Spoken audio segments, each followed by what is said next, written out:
La siguiente panelista es la profesora Linda Bustillos Ramírez. La profesora Linda Bustillos Ramírez es abogada y politóloga egresada de la Universidad de los Andes de Venezuela en el año 2005. Es magíster cienciado en ordenación del territorio y ambiente del Instituto de Geografía y Recursos Naturales de la Universidad de los Andes, abril 2011. Es máster en Derecho Internacional y Relaciones Internacionales de la Universidad Internacional Menéndez y Pelayo, junio 2013, Madrid, España. Es doctora en Derecho y Ciencias Políticas de la Universidad Autónoma de Madrid, 2016, Madrid, España. Investigadora responsable del grupo de trabajo sobre asuntos indígenas adscrito al CEPSAL, ULA, Media, Estado Media de Venezuela, reconocido por el director de Desarrollo Social. A continuación, esta profesora de la Escuela de Ciencias Políticas de la Universidad de los Andes va a desarrollar un tema interesantísimo con relación al tema de los derechos indígenas en Venezuela. Pase usted adelante, profesora, sea bienvenida.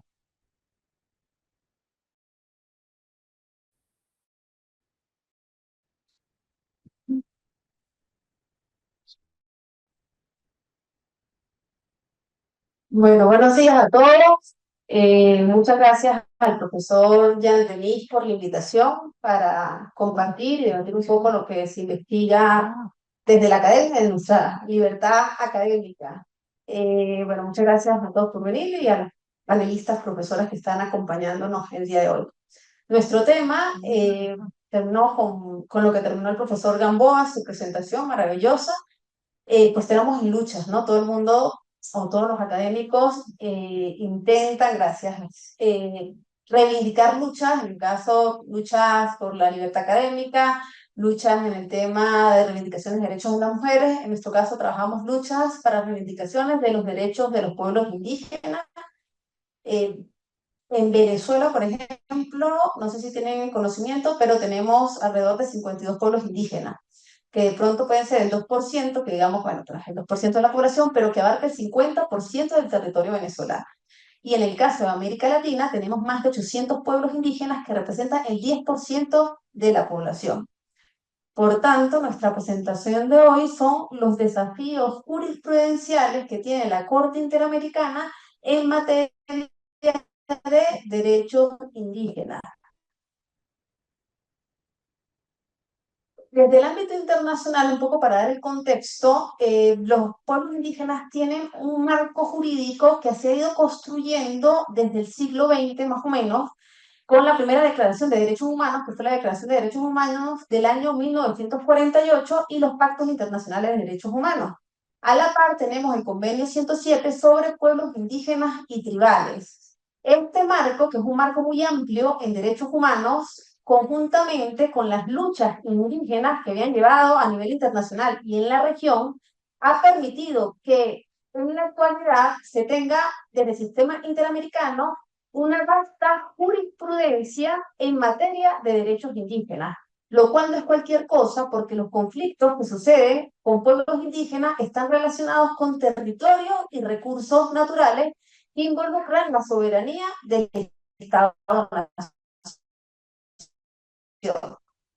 Desde podemos decir que se comenzó a dar la necesidad por reivindicar derechos indígenas y esto, por ejemplo, desde la subcomisión, porque no existía nada para indígenas desde el ámbito de las Naciones Unidas, entonces desde la subcomisión para la prevención y discriminación de las minorías de la Organización de las Naciones Unidas, se manda a un relator especial, en este caso era Martínez Cobo, y Martínez Cobo examina in situ, o sea, en cada estado, la situación de los pueblos indígenas para la década de 1985 y establece que los pueblos indígenas ocupan la estratificación menor de la sociedad.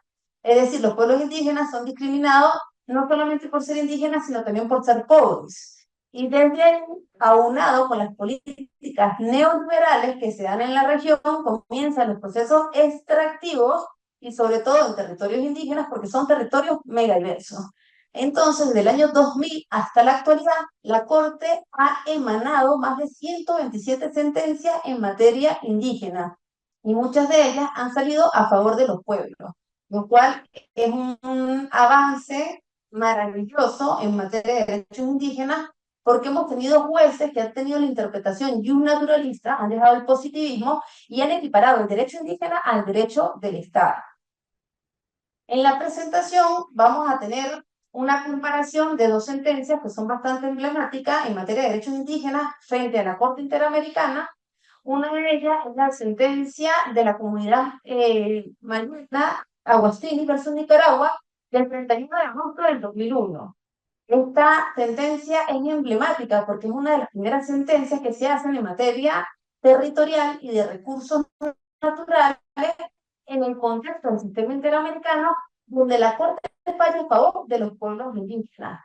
Y la segunda sentencia que queremos hacer la comparación es la sentencia de la comunidad maya quiché, Aguascalientes versus Guatemala, es una sentencia más reciente del 2016, y en esta sentencia, por ejemplo, ya estaba presente la Declaración de Pueblos Indígenas. ¿Qué es lo interesante de la Corte? Que la Corte llega a hacer analogías desde el punto general de los derechos humanos, porque solo actúa con la Convención Americana de Derechos Humanos, y logra emanar sentencias a favor de pueblos indígenas sin tener derechos indígenas reconocidos a nivel internacional, aún en ese tiempo, porque la Declaración de Pueblos Indígenas ha sido reconocida en el ámbito del sistema internacional de la ONU en el 2007 y en el ámbito del sistema interamericano en el año 2016. Esta, un poco para dar el contexto histórico de la comunidad mayana Sumo Aguastingnis versus Nicaragua, que ha sido una de las sentencias muy emblemáticas en el tema territorial. La comunidad Aguastingnis tiene una población de 600 personas más o menos. En 1932, esta comunidad, que tiene un territorio bastante amplio, con una reserva forestal, hace un convenio que ayuda a que con los derechos cultos y costumbres de estos pueblos indígenas se pueda establecer una gestión de recursos sostenibles sobre el territorio, lo cual le da, aun cuando los pueblos indígenas no tienen titulación para ese entonces en Nicaragua, titulación sobre el territorio, lo cual le da una participación de ocupación a las poblaciones indígenas. Pero luego la cuestión se empieza a complicar. Ya vemos que 2 años después se firma un convenio entre la misma empresa maderera, el Ministerio del Ambiente, de los Recursos Naturales de Nicaragua y la comunidad indígena, con la finalidad de que el Estado pudiera titular para ver hasta dónde llegaban los territorios de esta comunidad de Aguastingui. En el 96, el Estado se le ocurre entregar concesiones forestales dentro de ese territorio de la comunidad. Pero a todas estas la comunidad siempre ha tenido una posesión histórica, pero al final, desde Occidente, se le ha pedido que titule y que se demarque esos territorios. Estas concesiones comenzaron a tener impacto dentro de la comunidad, a generar espirales de violencia, porque la gestión de los recursos era de forma bastante abrupta y generaba una inconformidad en la dinámica cultural del pueblo indígena. Así que el pueblo en 1997 agotó la vía interna del Estado con los órganos competentes, el Estado nunca dio respuesta y la sentencia, digamos, la denuncia llegó a la Comisión Interamericana y la Comisión la pasa a la Corte por la importancia de la defensa de derechos como derechos culturales. ¿Qué le solicita la Comisión a la Corte Interamericana? Primero, que declare que el Estado debe establecer un procedimiento jurídico que permita la demarcación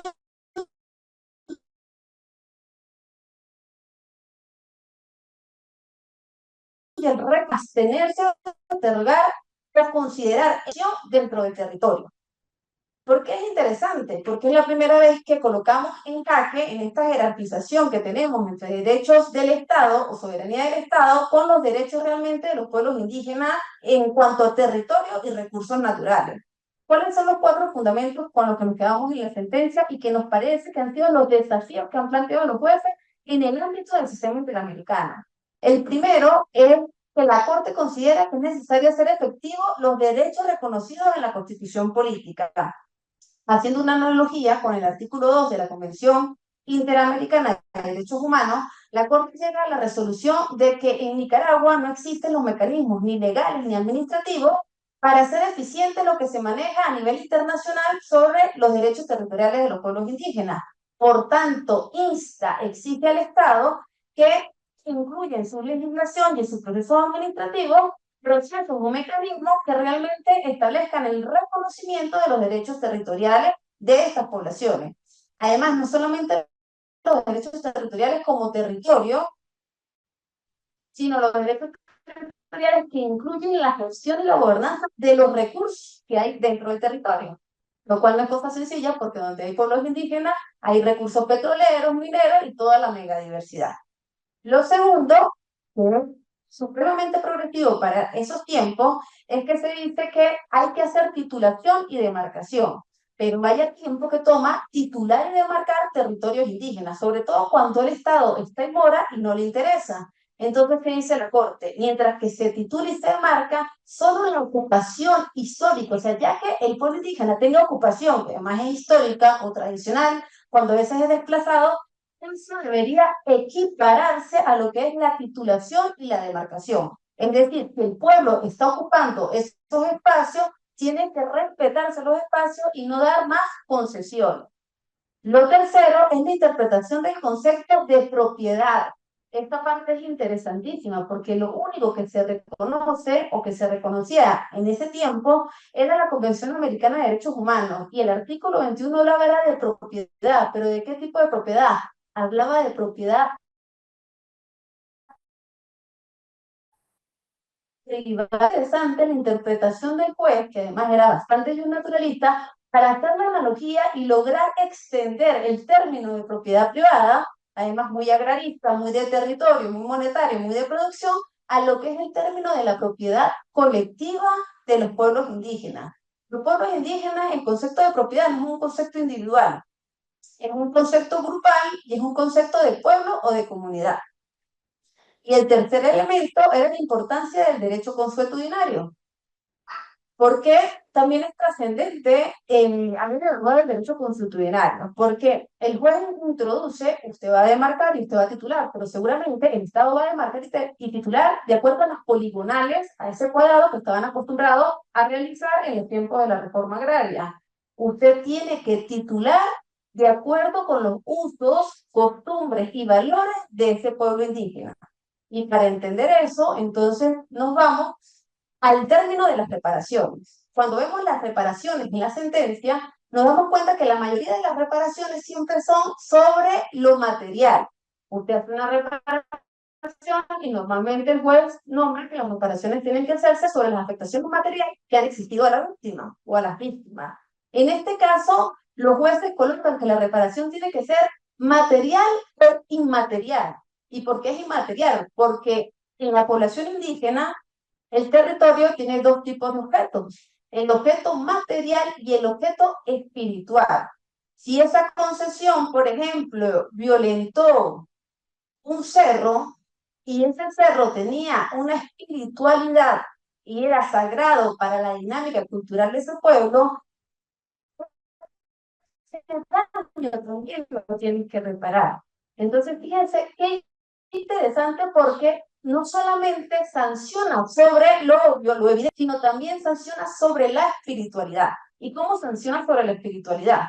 Ellos hicieron las comparaciones, hicieron las tasaciones de acuerdo con otras sentencias. Y bueno, en este caso, por ejemplo, le pidieron al Estado que tenía que pagar $50,000 para que se invirtiera en servicios y en bienes siempre y cuando la comunidad fuera la que gestionara qué servicios y qué bienes tenían que colocar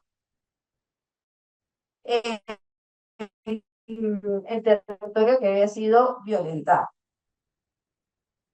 De la Corte, además vemos jueces que tienen bastante paridad, bastante equidad en lo que es las votaciones, porque casi todo fue por unanimidad.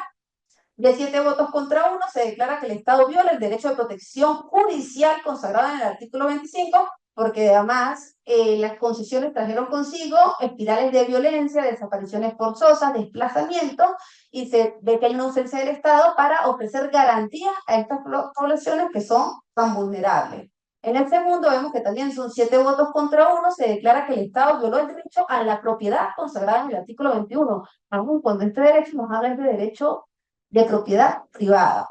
El tercer artículo y el cuarto fundamento, perdón, por unanimidad, se decide que el Estado debe adoptar un derecho interno de conformidad con el artículo 2, es decir, introducir medidas legislativas y administrativas que hagan eficiente el derecho de la titulación y el reconocimiento de las tierras, y finalmente se decide que se debe delimitar, demarcar y titular las tierras. Es muy interesante de la sentencia cuando leemos los votos razonados de los jueces, porque ahí nos damos cuenta de la argumentación que estos jueces han tenido para poder ampliar un derecho que es de carácter general con carácter particular. Estos votos razonados, el voto razonado del profesor Antonio Cantado, Pacheco Gómez y Abreu Urey. Estos dos elementos es lo que quisiera que se llevaran, que aporta al término de propiedad colectiva, aporta un elemento que es el elemento de la intertemporalidad. Para estos tres jueces, lo más interesante fue la fase oral, esta sentencia del 2001, la fase oral en la Corte Interamericana comienza en el año 2000, y él se da cuenta cuando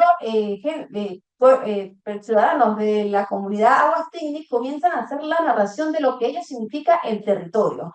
Ellos establecen que este territorio les pertenece, pero que ellos a la vez le pertenecen a este territorio, que el territorio no es una mirada individual, sino es una mirada grupal y de colectivo. Pero este término intertemporal además es maravilloso, porque este término intertemporal se redacta en que el territorio tiene una mirada en tres generaciones. El territorio que yo habito, un territorio que tiene una dinámica cultural, es un territorio que tiene espiritualidad porque nos conecta con los muertos, que son nuestros ancestros, y nos conecta a las generaciones futuras, es decir, con esas almas que están por venir. Entonces, si te interrumpe la dinámica territorial, estamos interrumpiendo la dinámica espiritual.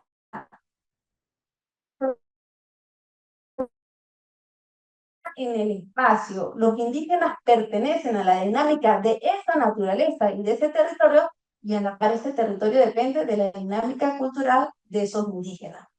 Lo segundo son las manifestaciones culturales de género. Para ello, tendrían que definir que las reparaciones son reparaciones inmateriales porque se tienen que hacer desde los gustos, los valores y las costumbres de los pueblos indígenas. Tiene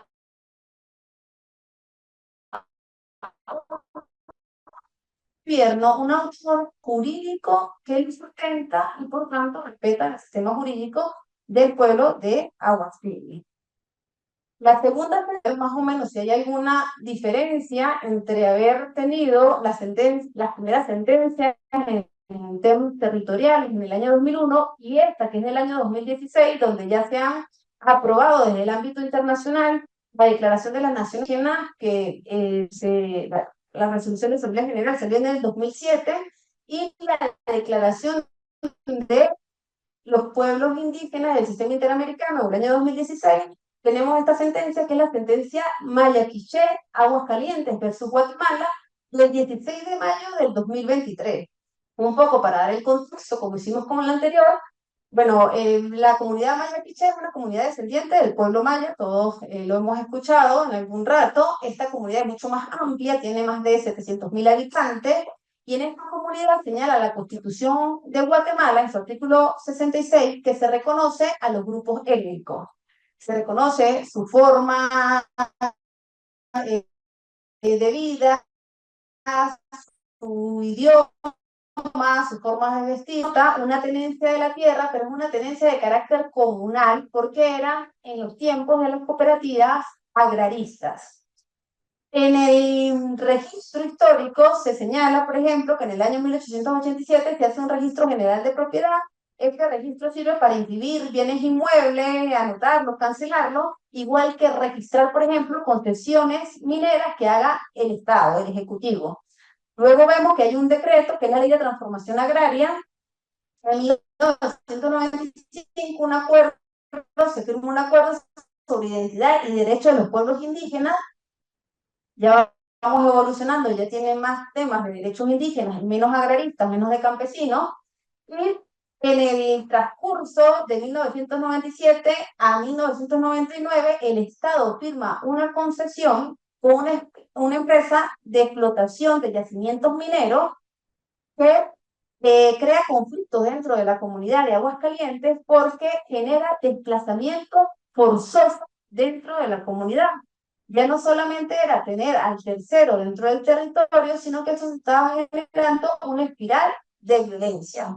¿Qué hace la comisión? La comisión remite a la Corte que el Estado es responsable por la violación de los derechos al reconocimiento de la personalidad jurídica, porque se dice que como era pueblo indígena, pues no podían reclamar, porque no eran asociaciones. Establece cuatro fundamentos también importantes en materia de sentencia, de la sentencia del pueblo maya quiché. ¿Qué era lo importante? Que esta sentencia del 2016, del 2000 al 2016, ya la Corte había legislado más de 124 sentencias en dicha materia. Establece, por ejemplo, el tema de la protección de la personalidad jurídica, que el Estado, igual que el artículo 2 de la Convención Americana, tiene que establecer disposiciones legales y administrativas que protejan al pueblo indígena por ser pueblo y tener personalidad jurídica para ello. Lo segundo que establece la Convención en el tema de integridad personal es que el Estado tiene que brindar garantías específicas y personales para los pueblos indígenas por ser poblaciones vulnerables. Lo tercero que señala es el tema de la propiedad colectiva.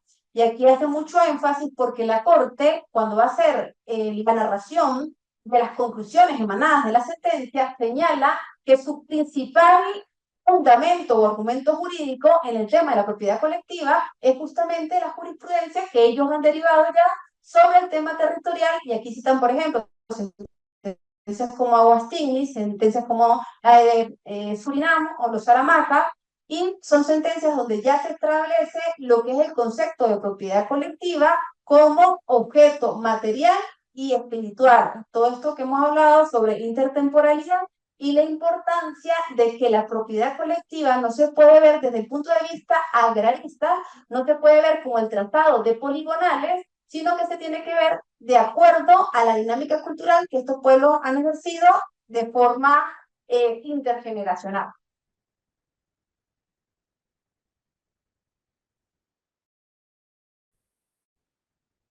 Vamos por las reparaciones.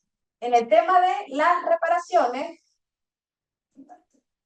en el tema de las reparaciones, antes voy a hacer un inciso de la diferencia que hay entre Aguastingui y la última sentencia, la de los Mayas Quiché, es que ya en el 2016 la Comisión Interamericana coloca de real importancia que hayan opiniones consultivas, y esto es muy interesante, a organismos internacionales. Entonces, esta sentencia se fundamenta con la opinión consultiva que da el Comité para la Eliminación de la Discriminación Racial de la ONU, el Comité de Derechos Humanos de la Organización de las Naciones Unidas y lo que expresa el relator especial sobre los derechos de los pueblos indígenas.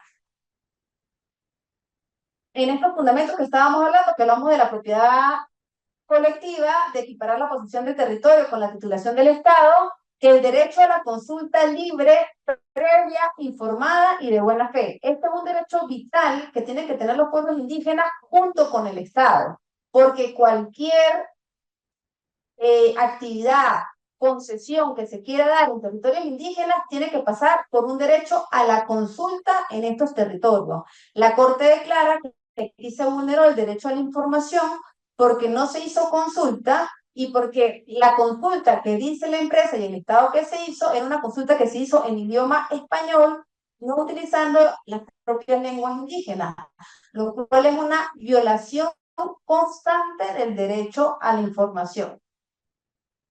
En cuanto a las reparaciones, dijimos que la responsabilidad del Estado frente a la vulneración de los derechos de los pueblos indígenas, se crean dos tipos de reparaciones. Sigue existiendo una reparación de carácter material pecuniaria y una reparación de carácter inmaterial. La Corte declara por unanimidad que el Estado es responsable por la violación de los derechos al reconocimiento de la personalidad jurídica y a las garantías judiciales de estas poblaciones, que es responsable de violar el derecho a la propiedad y al acceso a la información e insta al Estado a que tiene que titular de marcar territorio y paralizar cualquier concesión minera dentro de estos territorios. De haber conveniencia entre el pueblo y la empresa minera de que si se ejecute el proyecto minero dentro del territorio, entonces tendrían que dividirse las rentas entre el Estado, la empresa y los pueblos indígenas. Para no concluir, para que se lleven muchas dudas y sobre todo sigan interesados en trabajar temas indígenas, decimos que desde el año 2000 han aumentado los casos de conflicto entre pueblos indígenas y el Estado. Esto tiene que ver, o sea, han aumentado los casos de denuncia en el sistema interamericano. Esto tiene dos elementos, o porque el sistema interamericano ha dado mayor apertura para que lleguen las denuncias, o dos, porque se ha profundizado la actividad extractiva en los territorios indígenas de la región. Segundo, que existe un progreso en la jurisprudencia de la Corte que podemos valorar con Aguastigui, que fue una de las primeras sentencias y donde se avanza del derecho de propiedad privada a propiedad colectiva. Tercero, que justo con Aguastigui, con el voto de los jueces Cancao, Pacheco y Abreu, que se establece la noción de intertemporalidad para valorar el derecho del terreno maya quiché cuando se afirma que la posesión de la demarcación, porque este es un mecanismo de garantía para que el Estado se ponga en derecho a las poblaciones indígenas. Cuarto, que en cuanto al derecho de consulta se ratifica que el misma tiene que ser en el idioma porque si no se vulnera el derecho a la información. Dejan claro que el territorio es el espacio donde se ejercen otros derechos. Sin el territorio no se pueden ejercer derechos como la salud, la educación, la lengua y otros derechos que interpretan todo lo que es la perspectiva indígena. Y en el caso del Estado de Guatemala se insta al mismo para que lo más interesante es que se reconocen los temas de autogobierno, se respetan las jurisdicciones indígenas hacia adentro y la Corte trata con la misma jerarquía el derecho del Estado al derecho indígena. Nos quedamos diciendo que todavía falta mucho por hacer en las luchas indígenas, todavía faltan muchos derechos que reivindicar y sobre todo que lo más importante sería que la Corte ampliara cómo llega un pueblo indígena a hacer una denuncia y que esta denuncia sea mucho más expedita, porque muchas veces cuando ya hay sentencia, el territorio indígena está vinculado a una espiral de violencia que ya no, en el cual ya no puede salir. Bueno, muchas gracias, les dejo los datos de nuestro grupo de investigación. Gracias. Bien, vamos de repente con las dos preguntas. ¿Hay alguna pregunta para la doctora Bustillos? Fíjense que esa es la parte interesante de este tema, ¿no? Porque muchas veces estamos acostumbrados a ver que los derechos constitucionales, los derechos humanos, los derechos fundamentales, tienen una dimensión meramente individual, podemos darnos cuenta que tiene una dimensión supraindividual, bien a nivel colectivo como incluso a nivel difuso, depende por supuesto de las características. Lo más interesante fue que lo hizo con relación al tema de la propiedad, que no solamente la propiedad puede ser individual, sino colectiva, difusa, en estos casos superindividual. Podemos poner el caso, por ejemplo, de una compañía que desarrolla una patente y la propiedad se distribuye por igual en proporción a la capital accionarial de los accionistas, por ejemplo. Es un buen ejemplo.